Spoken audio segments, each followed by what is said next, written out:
د شریعت غږ راډیو درنو قدرمنو او زړه ته راتېر اورېدونکو السلام علیکم ورحمت الله وبرکاته. همدا شیبه ستاسې د خپلې خوښې ستورو مزل خپرونه پیل شوه. د نن خپرونې کوربه مو د تل په څېر زه عمران الدین نیکملیم.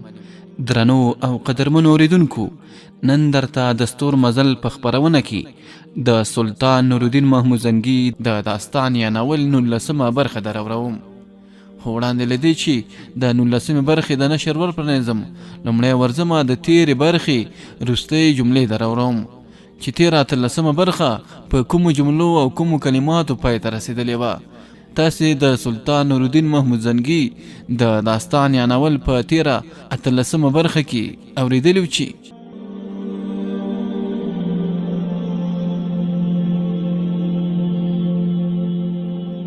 په همدې وخت کې امیرزاده صلاح الدین هم راغی. زریافت د هغه په کتلو د خندانه شنه شوه. مور سم د لاسه له لاسه ونیوله او بلې لوري ته یې راښکوده. هغه وېرېده چې د امیرزاده سره هم دغسې اوتې بوتې ونه وایي.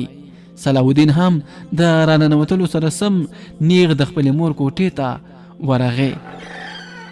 په هماغه شپه د شاهي استوبل ملازم په منډه د نجم الدین تر محله پورې ورغی. نیمایي شپه تېره شوې وه. نجم الدین بې خبره ویده و چې ښځې یې راپورته کړ. نجم الدین وبړېد او راپورته شو. بیګم ورته په لړزېدلي اواز سره وویل، د شاهي استوبل دا روغه راغلی دی، لږ ژر ورشه. او ترې وپوښته چې څه خبره ده. دا روغه استوبل نجم الدین سترګې ومخلې، لوڅ سر او لوڅې پښې بیرون په منډه شو. په لاره کې کنیزې ورته څپلۍ ورکړې. د مرکزي دروازې ساتونکو دا روغه همالته په میلمستون کې کېنولی و. دا روغه سره په پړونو کې پوښل شوې یوه ښځه هم وه چې دا روغه کلکه له لاسه نیولې وه. دا روغه راپورته شو او نجم الدین ته یې سلام وکړ. نجم الدین د هغه سلام ته ځواب وایه او بیا یې د هغه تر څنګ په پړونو کې راپوښل شوې ښځې ته په ځیر سره وکتل. نجم الدین ترې په پوره نرمۍ سره وپوښتل، دا روغه څه خبره ده؟ دا ښځه څوک ده؟ دا روغه ځان کنټرول کړ. د دې سیمې واکمنه دا ښځه مو همالته د استوبل څخه رانیولې ده. د نجم الدین دماغ د کوم خطرناک سازش په لور ولاړل. د دې سره بل څوک و؟ دا روغه ځواب ورکړ، محترمه دا ځان ته وه د یو اس تر څنګ. نجم الدین په سختۍ سره ورنه وپوښتل، دا روغه د اس د غلا کولو معامله ده او یا د دې ښځې بله کومه خبره ده؟ تا ولې په دې وخت کې زه د خوبه را بیداره کړم؟ د استوبل امور خو پر ما پورې اړوند نه دي. محترمه دا ښځه دا روغه په هوش کې راشه، دا ته څه وایي؟ نجم الدین ورته دوباره په قهر شو. د دا روغه هوش او حواس تلل راتلل او د هغې ښځې نیولی لاس یې هره شیبه سستوو. په همدې وخت کې ښځې خپل لاس ټک واهه او د هغه د لاسه یې ځان خلاص کړ. نجم الدین نیغ په نیغه د هغې ښځې څخه وپوښتل، ته بدبخته څوک یې؟ ښځې د خپل مخ نه پړونه لرې کړ.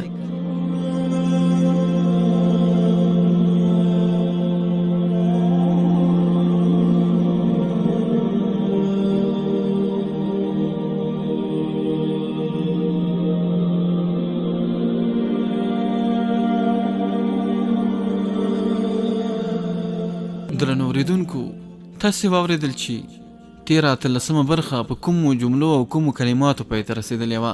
19مې برخې ته له دې جملې څخه دوام ورکوو. نجم الدین یې د مخ په کتلو سره حیران پاتې شو. ویې ویل، زریافته؟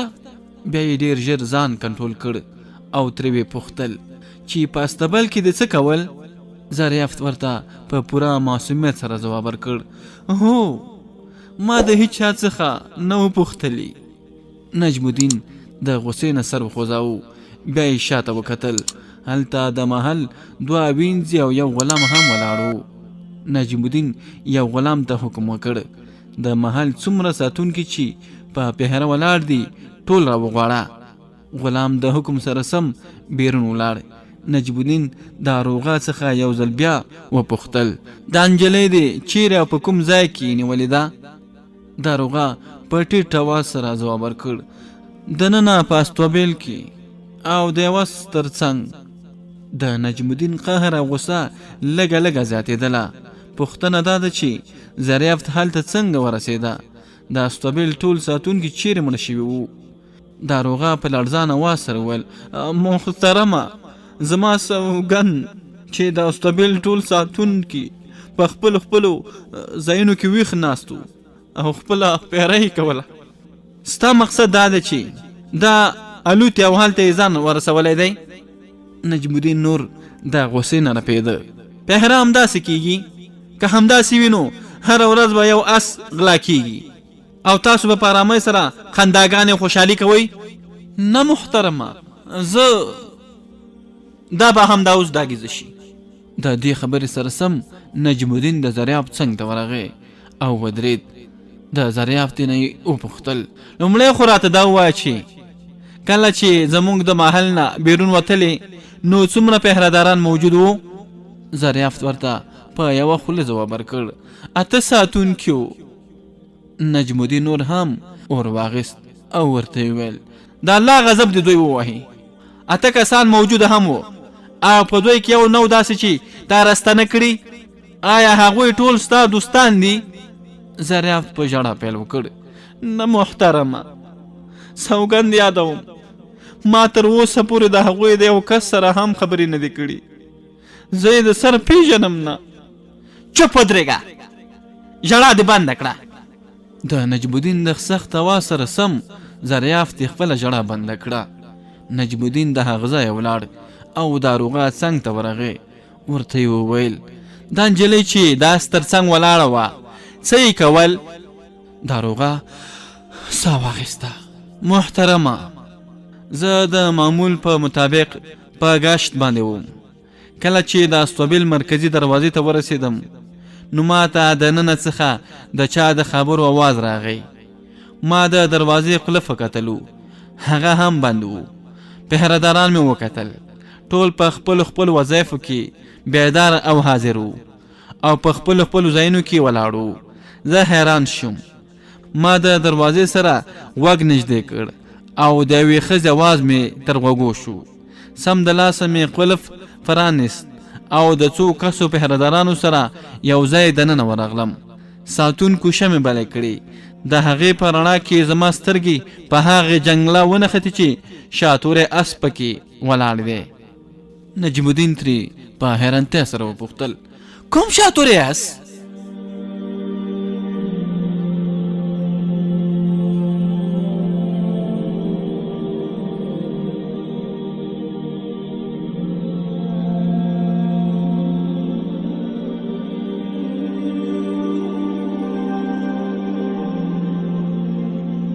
ناروغه پرته له عذره وویل محترمه، سبا سهار د صلاح الدین د سپرلۍ په خاطر ورلیږل کیږي. د نجم الدین د خولې څخه په ناڅاپي توګه دا خبره راووتله هغه شاتوری اس؟ ناروغه وویل هو هماغه اس. نجم الدین سخت وویرید. ناروغه خپل ستونی خلاص کړ او وویل ولاړه وه او دا سره یې خبرې کولې. نجم الدین ورته وویل څه خبرې ورسره کولې؟ محترمه، ما ته معلومه نه ده چې څه یې ورته وویل، خو څه یې ورته هرو مرو وویل. د همغې نه پوښتنه وکړه. نجم الدین په فکر کې ډوب شو. هغه ته دا معلومه وه چې دریافت څه دروغ رښتیا وړاندوینې کوي، خو دا سره یې خبرې کول دا کومه معنا لري؟ بالاخره یې د هغې څخه وپوښتل څنګه دریافتي استوبیل ته ورغلی وې؟ دریافت په ویرېدلې لهجې سره وویل هو، ته چې د محل څخه وتلې نو چا کتلې نه وې؟ محترمه، زه هیڅ نه پوهېږم. نجم الدین په زوره سره سر وڅنډه. د دې محل ټول ساتونکي لاندې شوي وو چې هغوی ته د محل نه د وتلو په وخت کې هم ته یې ونه کتلې آیا د استوبیل ساتونکي هم ړانده و چې ته یې هلته په ورتللو سره نه یې کتلې؟ محترمه ما ته څه معلومه ده؟ د نجم الدین اور نور هم زیات شو او چیغې کړې نو ته دومره ماشومه یې چې وایې ما ته څه معلوم دي؟ هو نه هو محترمه د دې نه اخوا بله کومه خبره در سره شته او که نه؟ ولې استابیل ته تللی وي؟ زریافت هیڅ ځواب ورنه کړ. نجم الدین نور د غصې نه لیونی کېده. زه به تا. په همدې وخت کې بیګمه هم راغله. له پردې څخه یې اخوا آواز وکړ سرتاجه ولې چیغې وهې؟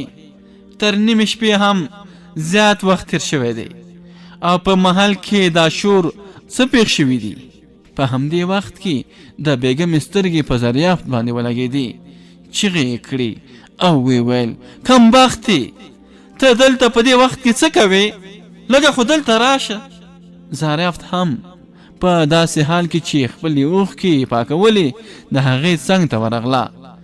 نجم الدین هم سم د لاسه ټوله پیښه خپلې ښځې ته بیان کړه تر څو بیګمه یې بله غلطه انګېرنه ونه کړي. دا ټول هر څه د دې کار دی. لږ خو ترې وپوښته چې د څه لپاره شاهي استوبیل ته ورغلې وه؟ ته یو ځل دا خلک ټول رخصت کړه او دننه راشه.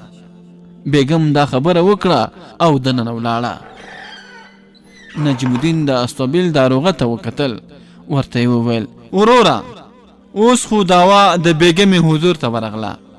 ته ورځه او د دې پیښې په اړه هیڅ چاته څه مه وایه.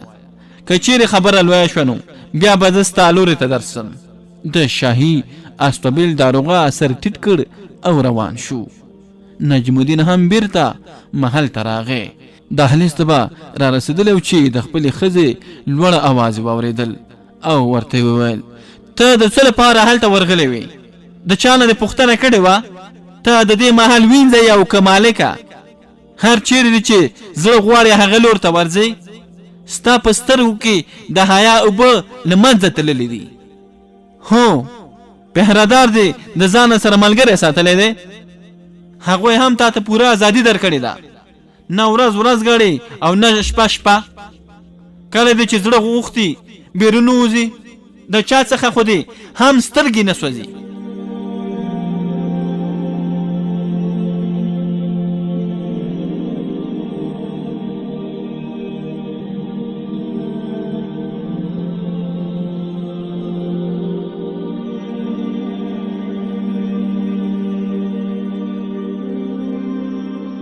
نجم الدین په دهلیز کې ولاړو او هلته په کوټه کې په زریافت باندې د توپونو بارانو.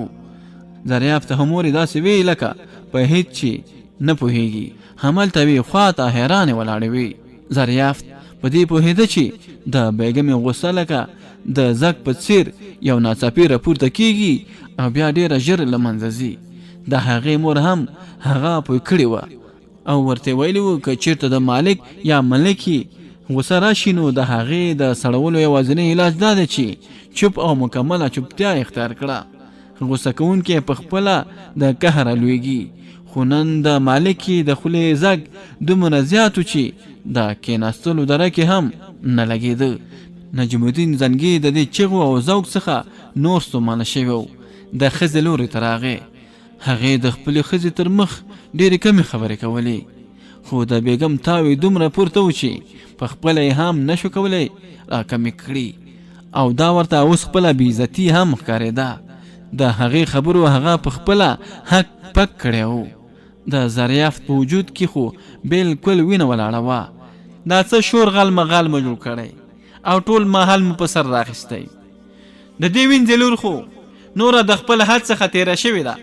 معلومه نه ده چې دې بدبختې به په دې ناوخته شپه کې هلته په استوبیل کې څه کول چې داروغه له لاسه ونیوله او دلته یې راورسوله.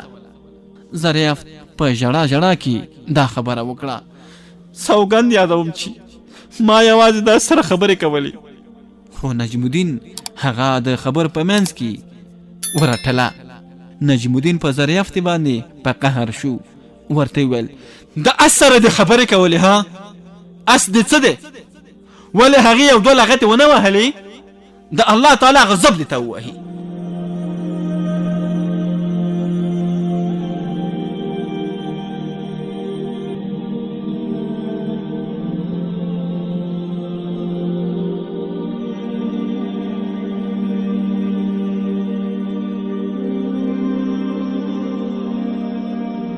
بیګم خپل پړونه وڅنډه او په سر را خپور کړ او د بلې کوټې په لور روانه شوه.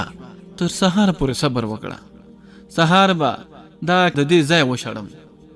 زریافت ورته په سلګو سلګو ژړا کې وویل: بیګمې، ما هیڅ نه دي کړي.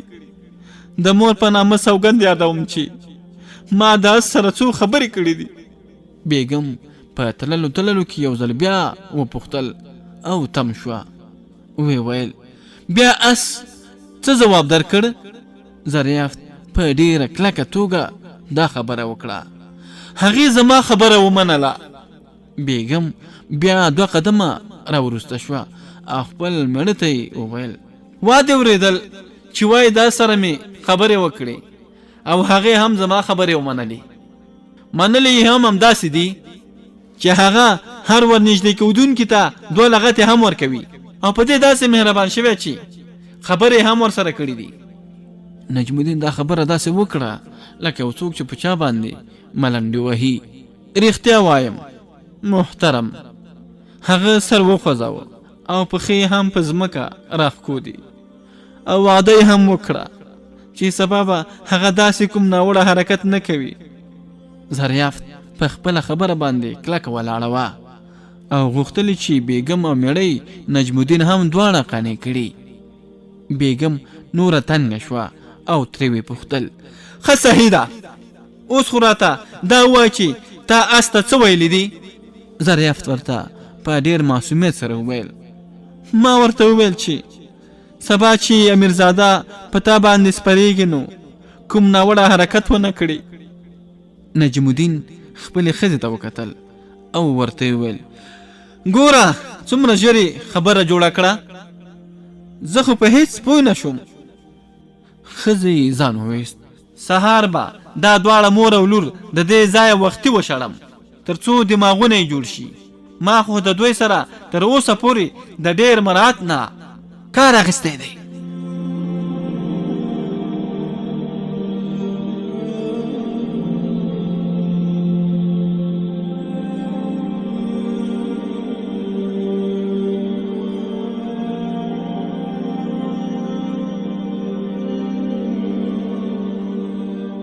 بیګم بلا یو 2 قدمه مخته نه وتللی چې زریافت چغې کړې: وګورئ، هغه د سلطان راغی.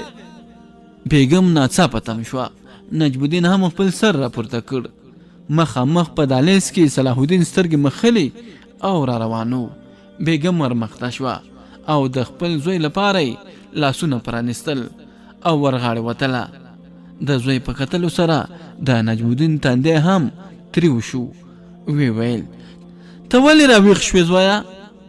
صلاح الدین د مور سره د غاړې د ورکولو په وخت کې په غوږ کې ورته وویل: مورجانې، تاسې ولې په زریافت بیچارګۍ باندې داسې په قهر یاست؟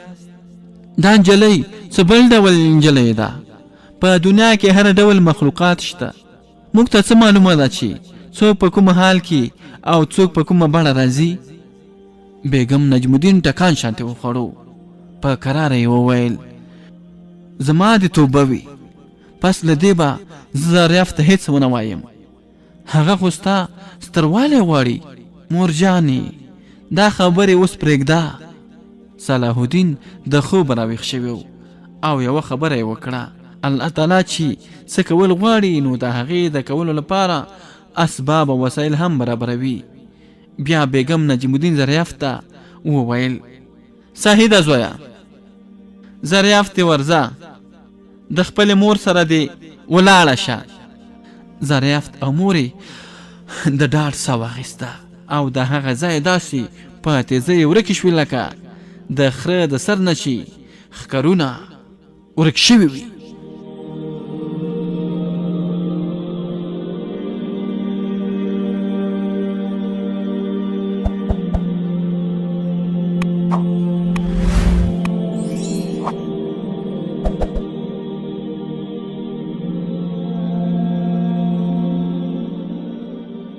نجم الدین هم د مور او زوی په خبرو کې راولوید او وی ویل پرېږده چې صلاح الدین ویده شي، ځکه سهار باید ژر را بیداره شي.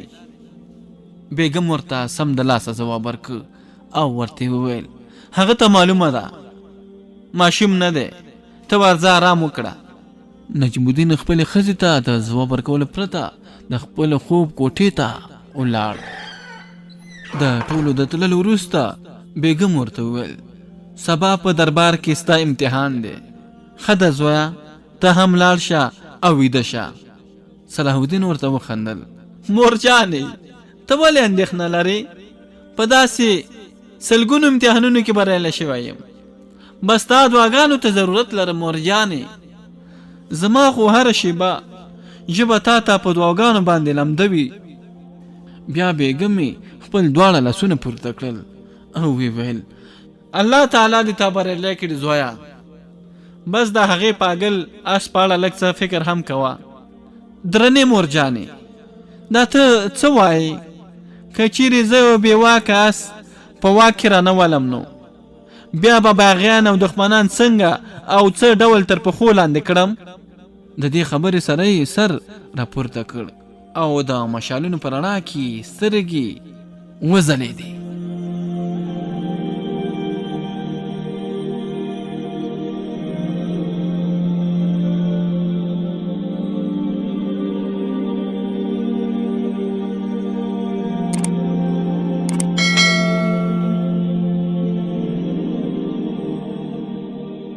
د شریعت غږ راډیو درنو قدرمنو او زړه ته راتېرو اوریدونکو، دا وه د سلطان نورالدین محمود زنګي د داستان یا ناول 19مه برخه. دا چې په راتلونکي 20مه برخه کې به څه پیښیږي او له کومو موضوعاتو سره به مخ کیږو. آیا صلاح الدین به په دغه خپل امتحان کې کامیاب شي او که نه؟ دا د شاتوري په نوم کوم آس چې دی دا به صلاح الدین د خپل کنټرول لاندې راولي او که نه؟ همدا او دې ته نورې ورته پوښتنې به په راتلونکي 20مه برخه کې ځواب شي. په همدې ځای درنه زه عمران الدین نیکمل اجازه غواړم.